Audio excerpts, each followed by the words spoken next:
Hi all welcome to football arena. നിലവിൽ Brazilian ദേശീയ ടീമിന് ഒരു മുഖ്യ പരിശീലകൻ ഇല്ല. പുതിയ പരിശീലകനെ നിയമിക്കാൻ അവർക്ക് കഴിഞ്ഞിട്ടില്ല. ജോർഹെ ജീസസിന്റെ പേരാണ് ഏറ്റവും കൂടുതൽ ഉയർന്നു കേൾക്കുന്നത്. കൂടാതെ കാർലോ ആഞ്ചലോട്ടി ഉൾപ്പെടെയുള്ള പരിശീലകരുടെ പേരുകളും ഇപ്പോൾ ഉയർന്നു കേൾക്കുന്നുണ്ട്.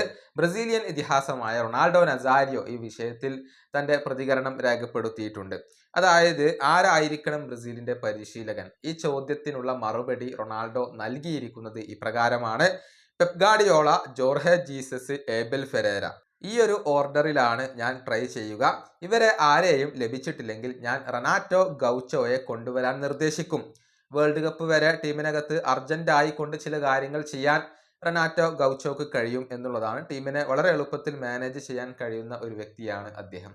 ഇതാണ് റൊണാൾഡോ നസാരിയോ പറഞ്ഞിട്ടുള്ളത്. അതായത് റൊണാൾഡോയുടെ പ്രഥമ പരിഗണന വരുന്നത് പെപ് ഗാർഡിയോളക്കാണ്.